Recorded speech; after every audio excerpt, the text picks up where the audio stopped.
Eh ben, c'est parti. Bah, bonjour à tous. Je suis ravi de vous rejoindre pour cet événement qui c'est, le Microsoft 365 Virtual Marathon. Je m'appelle Alexis Cogna et je vous présente aujourd'hui une session, orientée développement, mais il n'y aura pas énormément de code à vous montrer. Le but, c'est plutôt de vous montrer, donc la recette parfaite, pour une app collaborative en utilisant des composants Microsoft, que vous connaissez tous probablement, qui sont Teams, Microsoft Graph et Microsoft Azure.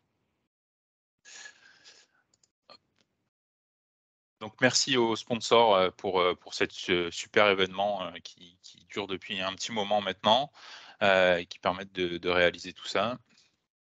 Donc comme je vous l'ai dit, je m'appelle Alexis Cogna, je suis, lead développeur et aussi architecte, dans une compagnie qui s'appelle Waldo. On a créé, la compagnie il y a quelques années maintenant, où on faisait, du développement, autour de Lync et Skype à l'époque, et on est maintenant autour de Teams bien sûr. Je suis basé en France, dans le nord de la France, à Lille, et je suis aussi, MVP Office Apps and Services depuis une dizaine d'années. Je reviendrai sur l'application Waldo parce que je vais l'utiliser aussi, à travers quelques démos. Mais juste pour vous donner un petit peu de contexte, c'est une application qu'on a lancée, en septembre dernier, qui est, disponible sur le store Teams, et qui permet de gérer, les flex office. Donc c'est, un peu la tendance, un peu partout dans le monde. En France, on l'a beaucoup, mais je pense qu'un peu partout dans le monde, au Canada et cetera, on le voit aussi. Donc c'est un outil qui tend à être collaboratif parce qu'on veut faire du flex office et gérer, avec les collaborateurs et discuter avec ses collègues. Donc j'en parlerai, très probablement durant cette session. Donc l'objectif de la session, c'est de vous démontrer en une quarantaine de minutes, l'intégration d'une app Teams ou aussi comment intégrer Teams dans vos applications qui peuvent être, soit faites, de zéro et vous développez ou vous créez une application ou un besoin qui a besoin d'être intégré directement dans Teams, ou peut-être vous avez déjà une application qui existe, ou un besoin, ou que ce soit une application en tant qu'éditeur ou une application en interne dans votre entreprise qui a besoin d'être, intégrée dans Teams. Et donc il y a plein de scénarios qui peuvent rendre l'application collaborative, et c'est un peu l'objectif de cette session, c'est de vous montrer comment on peut faire, qu'est-ce qui fait que votre app va devenir collaborative et quels sont les moyens d'utiliser et quels sont aussi les outils à votre disposition pour pouvoir rendre cette app collaborative. Alors, avant de démarrer, j'aime bien aussi définir, ce qu'est, une app collaborative. C'est une notion qu'on entend un peu partout, depuis quelques années et encore plus maintenant avec, la pandémie et le fait de travailler à distance et en home office. On a besoin d'avoir des outils qui sont, par défaut collaboratifs parce qu'on les utilise de la maison et on a besoin de dialoguer avec nos clients.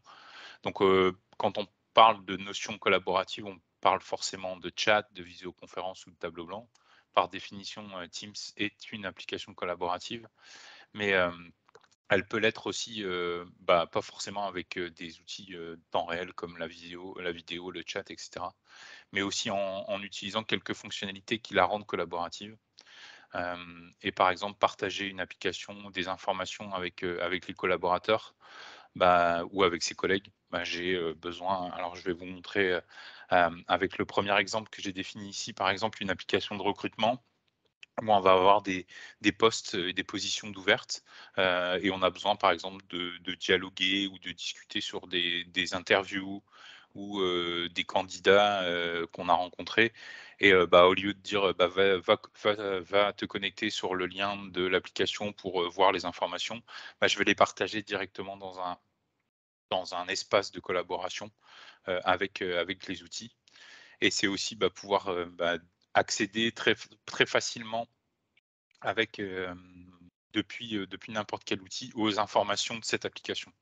Donc il y a 2 exemples qu'on rencontre souvent, par exemple le recrutement, vous devez, discuter, vous voulez créer un nouveau poste, vous voulez voir la liste des candidats, vous voulez, enfin, il y a plein de tâches qu'on a besoin, de créer, de faire avec des collègues, et donc le faire dans un contexte d'une app collaborative, ça peut simplifier et rendre beaucoup plus efficaces les démarches, et donc c'est, un exemple d'application qu'on peut rendre collaborative assez facilement.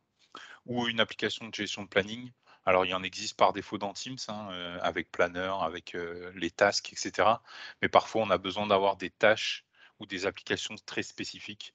Je pense par exemple, à une application, qu'un copain MVP, développe qui crée des plannings, mais pour, des milieux très spécifiques comme par exemple la construction, le bâtiment où on a besoin de gérer des équipes, très spécifiques avec des besoins très spécifiques. Bah, ces applications par défaut ne le gèrent pas et donc on l'intègre dans des outils comme Teams pour pouvoir, profiter aussi du contexte de collaboration. Pour rentrer un petit peu plus dans le détail des outils, dont on va parler, forcément le premier c'est Teams parce que c'est un peu le sujet, c'est un peu, l'outil principal, dont on va penser, quand on va parler collaboration. Et je voulais surtout, faire un focus sur la partie plateforme qui est, alors c'est assez surprenant, mais il y a beaucoup de personnes qui, utilisent l'outil tous les jours et qui ne se rendent pas compte de toutes les capacités de développement d'une application, ou en tout cas toutes les capacités d'extension d'une application. Et dans certains scénarios, on va pouvoir utiliser ce qu'on appelle en anglais des capabilities, dans la plateforme Teams, pour étendre dans certains scénarios et surtout dans certains contextes. Et ça, j'aime bien, appuyer ce point-là parce que c'est important. C'est que la plateforme va aussi permettre à une application de profiter du contexte de Teams.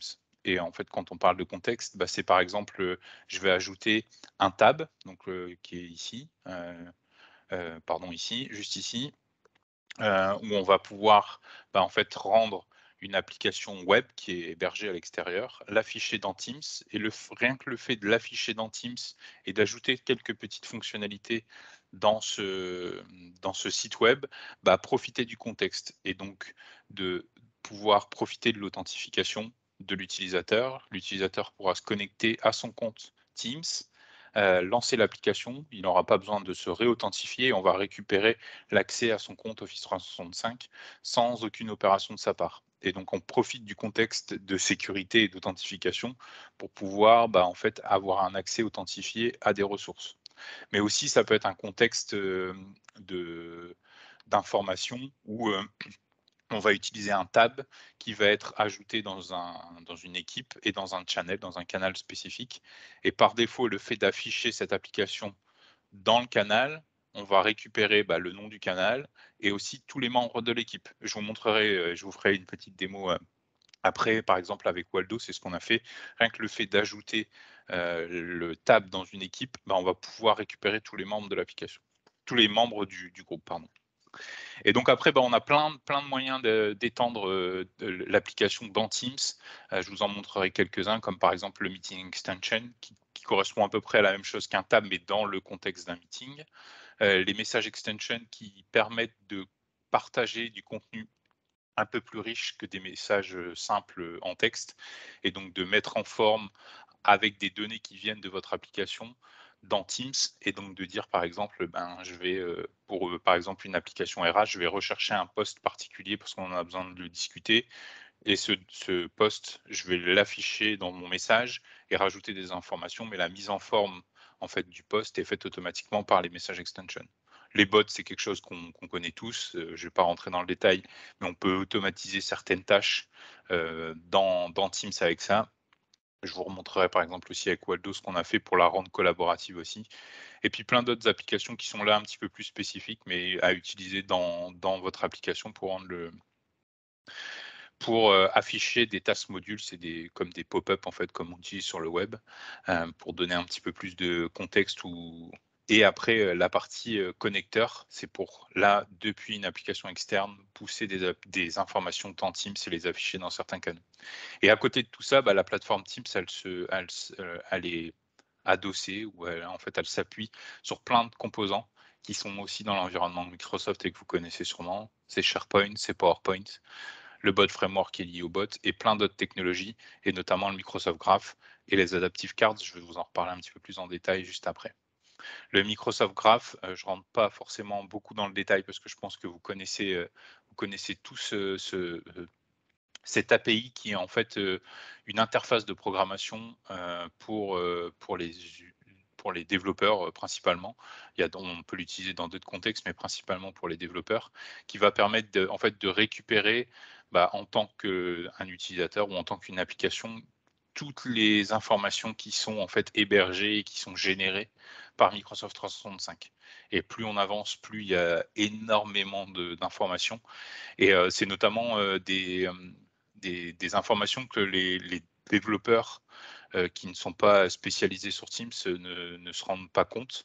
J'ai déjà eu plusieurs fois la remarque à travers des présentations que j'ai pu faire par le passé, c'est de dire: «Ah super, donc en fait, une fois que je suis connecté à Teams, j'ai la possibilité d'utiliser des mécanismes d'authentification automatique pour récupérer l'utilisateur qui est connecté dans Teams», et rien que le fait de faire ça, ça me permet d'accéder au graphe. Alors forcément, il y a un peu de configuration et cetera, mais je vais pouvoir récupérer aussi toutes les informations qui sont dans Graph et les afficher, les traiter et aider aussi à la contextualisation de mon application et donc la rendre plus collaborative.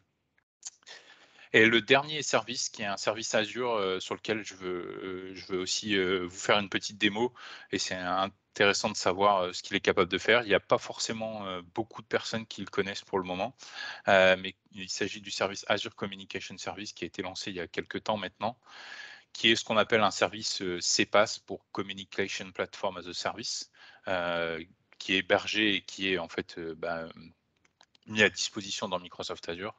Il y a vous connaissez probablement des services comme Twilio, qui sont en fait des concurrents, et qui font à peu près la même chose que Azure Communication Service.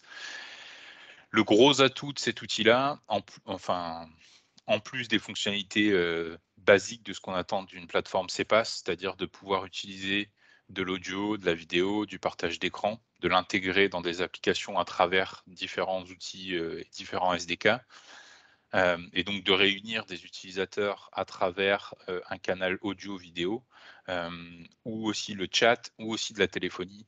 Donc c'est, le principe d'avoir un numéro de téléphone, public et de pouvoir en fait, créer des applications autour de ça, mais aussi des text messages, des SMS.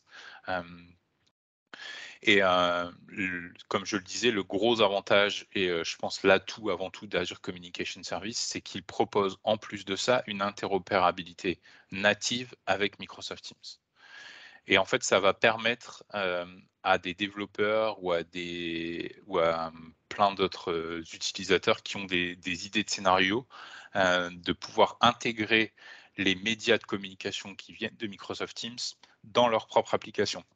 Et donc, par exemple, de mettre en forme, de brander les interfaces au nom de l'entreprise tout en utilisant Teams sans vraiment le savoir. Je vous ferai une petite démo, juste après. Donc, voici quelques exemples de ce que je vais, vous montrer, tout de suite. Donc c'est utiliser une application dans Microsoft Teams. C'est aussi exploiter le graphe depuis, l'application qu'on va développer ou qu'on va mettre, à disposition, et c'est, directement lié à ce que je viens de vous dire, Azure Communication Service. C'est d'utiliser l'infrastructure de visioconférence de Teams dans votre application. Alors juste pour vous montrer, j'ai deux applications. La première, elle est hyper simple et c'est, celle dont je parlais tout à l'heure qu'on a créée il y a quelque temps qui s'appelle Waldo. Donc en fait ici, je me retrouve dans mon client Microsoft Teams. J'ai installé l'application Waldo qui vient directement, du store. Donc si vous la retrouvez ici, elle est là. Cette application-là, elle a 2 missions comme je l'ai dit au tout début. C'est la première, de savoir et de faciliter à l'ensemble des collaborateurs, le fait de savoir si je dois aller au bureau aujourd'hui ou pas. On a tous un planning très chargé et on a parfois besoin de travailler à la maison, parfois besoin d'aller au bureau. Mais maintenant le simple fait d'aller au bureau, on se pose la question de savoir si ça vaut le coup d'y aller, et si ça vaut le coup d'y aller, on a besoin parfois d'aller travailler avec nos collègues. Et la première mission de Waldo, c'est ça, c'est de savoir si le jour dont je planifie d'aller au bureau, est-ce que mes collègues seront là? Et ça, on le propose à travers une version qui est disponible gratuitement. Vous pouvez l'utiliser dès maintenant. Il n'y a aucun besoin de souscription. Et la deuxième, c'est plus du flex office, de pouvoir réserver des bureaux, etc. Et donc, ces deux missions-là, elles ont besoin forcément d'avoir un peu de collaboration. Et donc, on l'a développé ici, en utilisant les outils dont je vous ai décrit, les services juste avant.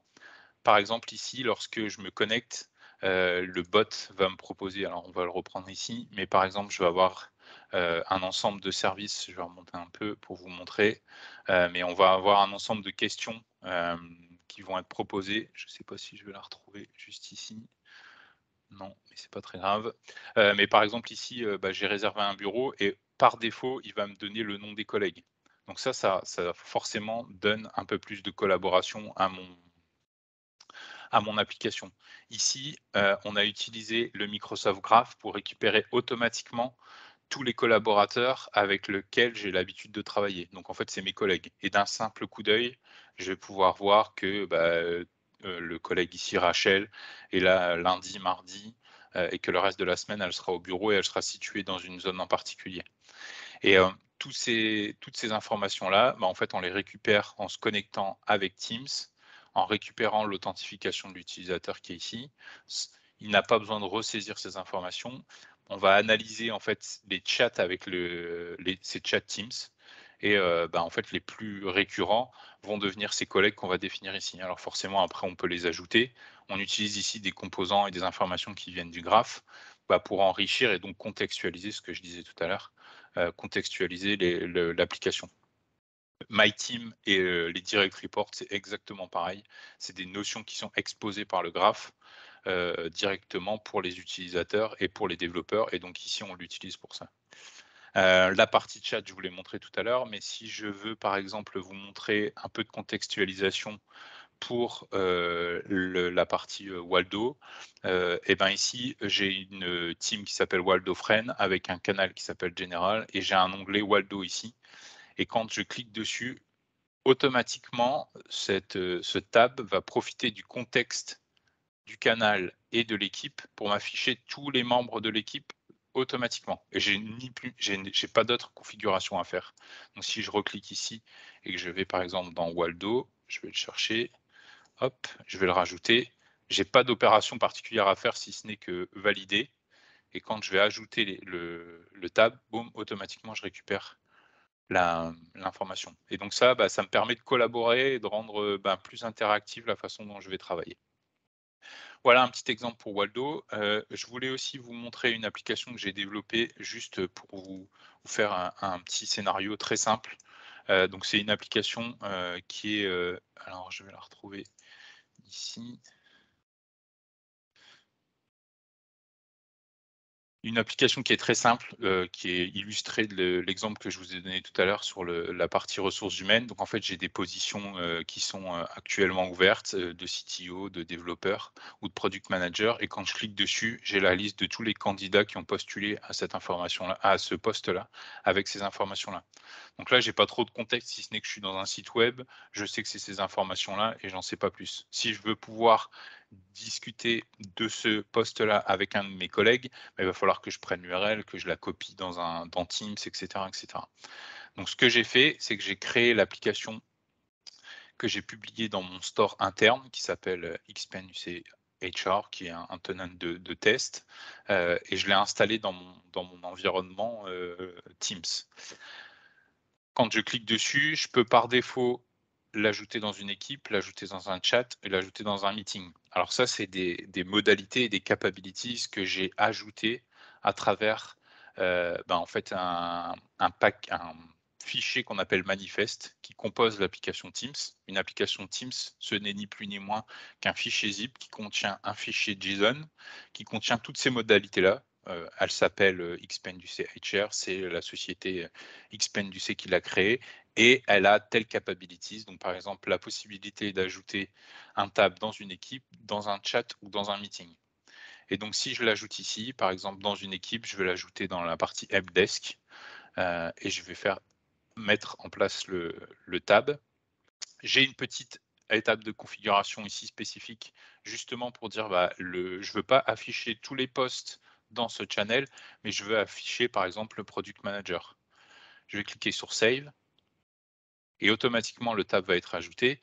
Et à la différence de l'application qui est juste ici, où j'ai un bandeau avec en fait un drop-down pour sélectionner, ici j'ai plus la possibilité de le faire parce que je suis dans Teams.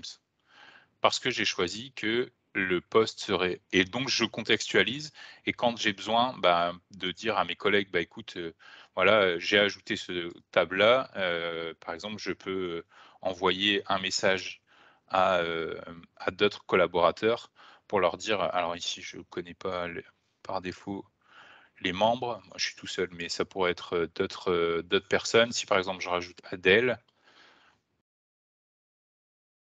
c'est ici, pardon, hop, je vais rajouter une collègue pour pouvoir, discuter avec elle de l'information. Je peux ici revenir sur mon tab et lui dire: «Bah, si tu as besoin des infos pour la partie, product manager, tu le retrouveras directement ici».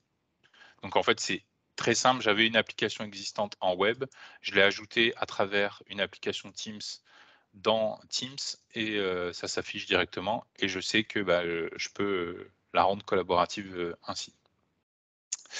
L'autre exemple que je voulais vous donner, c'était par exemple de pouvoir faire, planifier un rendez-vous. Donc ici, on a un bouton qui s'appelle, Book, an interview. Si je clique dessus, ce qui va se passer, c'est qu'automatiquement l'application va interroger en fait un web service qui va, interroger Microsoft Graph, qui va envoyer un email à ce correspondant avec une URL pour pouvoir se connecter et avoir une interview. Donc si je clique ici, ce qu'il va faire, c'est qu'il va interroger le et il va me lancer en fait directement. Alors pour la démo, je le fais comme ça, mais il va me lancer directement le meeting Teams. Hop, je vais vous faire une autre, une autre petite démo. C'est qu'en fait ici, je suis dans ma partie, enfin la personne qui va, créer et mettre en place l'interview. Mais si je me place de l'autre côté pour le candidat, je vais recevoir ici alors hop, j'ai reçu en fait un email qui m'a dit: «Bah, voilà, pour participer», alors c'est assez bref ici, mais c'est juste pour le cadre de la démo. J'ai juste ajouté une petite information ici pour pouvoir ajouter tout ça. Hem, donc ici, si je reviens dans mon rendez-vous, dans mon client Teams, pardon, alors juste ici, hop, le calendrier, j'ai créé une démo virtuelle, un rendez-vous dans lequel, j'ai ajouté certaines personnes et c'est cette information-là, en fait, ce rendez-vous-là que j'avais fait auparavant, que je vais utiliser pour vous démontrer la partie, Azure Communication Service. Donc en fait, ici, je vais pouvoir joindre le meeting. Je vais désactiver ma caméra volontairement pour pas être bloqué par celle qui est actuellement dans la donc là, j'attends mon candidat et en fait, le candidat, lorsqu'il va se connecter ici directement, il va pouvoir cliquer sur l'application et hop, alors ce qui se passe ici, c'est que vous voyez qu'en fait, dans l'URL, je suis pas dans un meeting Teams. Je suis, bien dans une application, spécifique que j'ai créée, et on va me demander d'afficher, de choisir mes différentes informations. Alors par exemple, je vais prendre celle-là juste pour vous montrer le simple fait que, ici j'ai bien en fait une image qui s'affiche. Alors ça vient d'une caméra virtuelle, mais peu importe. Et quand je vais démarrer, je vais avoir une interface qui est très spécifique où je vais retrouver des composants que je peux retrouver nativement dans une application Teams. Mais ici, je vais retrouver par exemple le fait de pouvoir sélectionner le speaker, le microphone, la caméra, d'avoir en fait les participants et d'avoir d'autres modalités. Donc si je me retourne en fait sur le client Teams sur lequel j'étais connecté tout à l'heure, donc ici j'attends mon candidat et je vois qu'il arrive en fait, hein, à travers l'interface et je vais pouvoir l'accepter. Et tout ça, c'est proposé et c'est natif dans Azure Communication Service. Donc là, je vois son image arriver. Alors, c'est une fausse image, c'est pas très grave. Mais ce que je vois ici, c'est que je vais pouvoir avoir les informations et normalement, si je retourne dans mon application ici, je vois bien que, en fait, la personne à distance est bien connectée et je vais, par exemple, pouvoir partager des informations directement, depuis mon client web dans une interface complètement personnalisée et complètement définie, sans avoir, d'obstacle à pouvoir collaborer, avec les autres personnes. OK. Je vais quitter tout ça. Alors si je reviens sur, mon slide, j'ai une autre démo à vous montrer qui est ici en fait une démo, spécifique à la partie meeting. Donc en fait, c'est ce que, je disais tout à l'heure, si je reviens en fait, juste sur les capabilities. Donc en fait, je vous ai montré ici, à travers alors on va le faire comme ça, heu, à travers les quelques démos que je vous ai faites sur, sur Waldo et sur l'application spécifique que j'ai développée, la partie, tab où en fait on a donc créé depuis une application, hem, depuis une application web, très simple qui est ici, hop, je vais y arriver. Donc on a transposé cette application web très simple où ici j'ai plusieurs posts, directement dans Microsoft Teams en rajoutant, et ben, un tab. Alors je vais la reprendre, par exemple ici. Hop, on va l'ajouter aussi juste pour vous montrer, dans le chat, on l'avait fait tout à l'heure.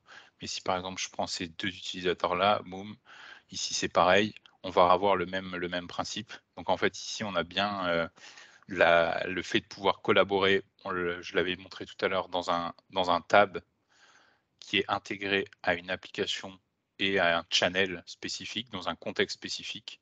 Mais on peut le faire aussi par exemple dans un chat. Et si on revient ici, donc en fait, on situait un peu ici. Le meeting extension, c'est ce dont je vais vous montrer juste après. Alors j'ai fait une petite démo pour que ce soit plus simple parce qu'en fait, le fait de jongler entre les meetings, c'est parfois un peu compliqué. Ici, hop, alors donc ce que j'ai fait, c'est que j'ai aussi planifié en fait un rendez-vous, Teams dans lequel ici, quand je l'ai créé, alors ça c'est important, c'est que quand on va créer un rendez-vous Teams, par défaut, on a toutes les informations, disponibles. D'ailleurs, je peux vous le montrer, ça sera peut-être probablement beaucoup plus simple. Je ne pourrais pas vous faire la démo en entier, mais si je vais dans calendrier et que par exemple ici je crée un nouveau, j'ai pas de la possibilité d'ajouter d'informations. Donc en fait par défaut, on va me dire, je vais croire que c'est une information toute simple, hem, un meeting tout simple. Virtual marathon, je vais ajouter par exemple Adèle et je vais créer ce meeting-là. Si je veux ajouter une nouvelle application, je vais devoir cliquer dessus, faire edit et en fait ici je vais avoir le petit plus. Par défaut, Microsoft ajoute un certain nombre d'informations. Schedule Assistant, bah, c'est ce que vous connaissez dans Outlook, mais notamment il y a le whiteboard et la partie attendance qui sont des contextes et des informations particulières. Mais je peux faire un petit plus et ajouter des applications qui ont été développées spécifiquement pour ça. Et normalement, ici, elle devrait apparaître, alors je ne l'ai pas déclaré, mais elle devrait apparaître ici et c'est ce que je vais vous montrer dans la démo.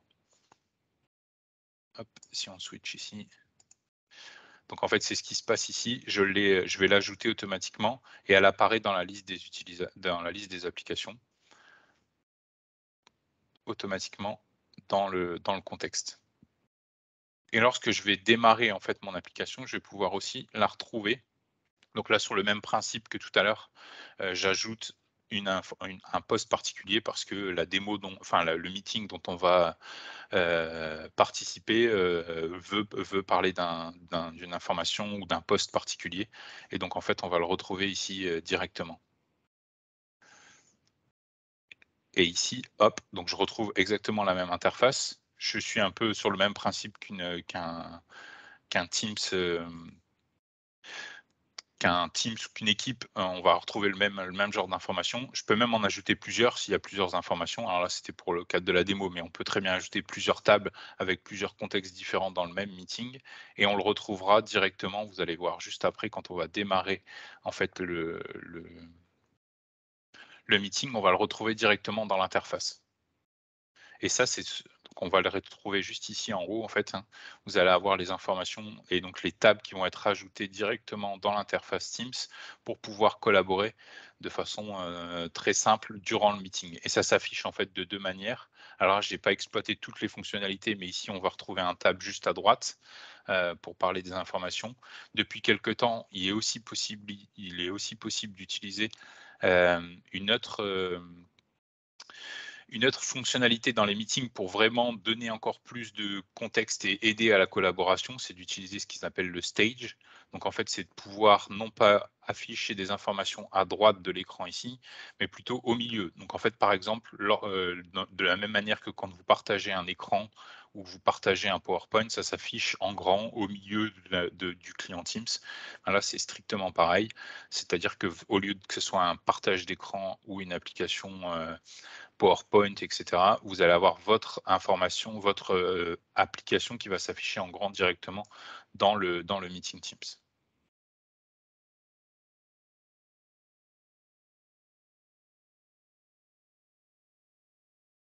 Voilà et en fait, le gros avantage et c'est une notion qui est importante aussi pour le meeting Teams, c'est que vous allez avoir une préparation, de votre meeting avant.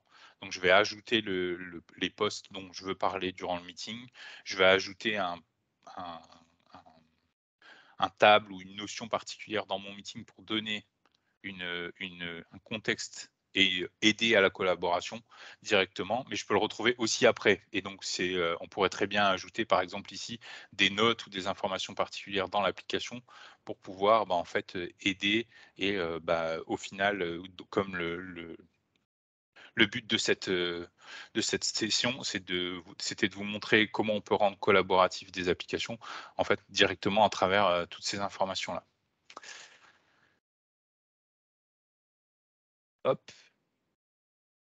Alors, je me rends compte, j'étais un petit peu plus vite que ce que je pensais. Donc, si vous avez des questions, n'hésitez pas à les poser. Hop, on va revenir, directement dans le chat. Hop. Alors, je ne sais pas si vous avez des questions.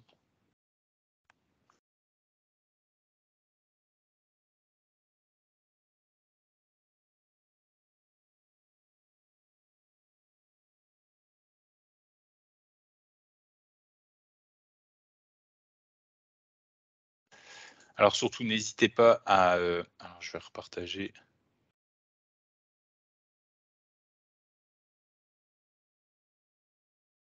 N'hésitez pas à donner votre retour, hein, directement, avec ce QR code, vu qu'il y avait un retour.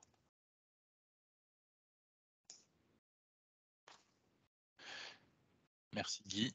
Si vous avez en effet, j'ai été un petit peu trop vite et je pensais, aller, je pensais être un peu à court, 40 minutes, mais au final, j'ai pris quelques raccourcis. Mais si vous avez des questions, n'hésitez surtout pas, je reste là jusqu'à 40. Voilà. En tout cas, merci d'avoir participé, à cette session.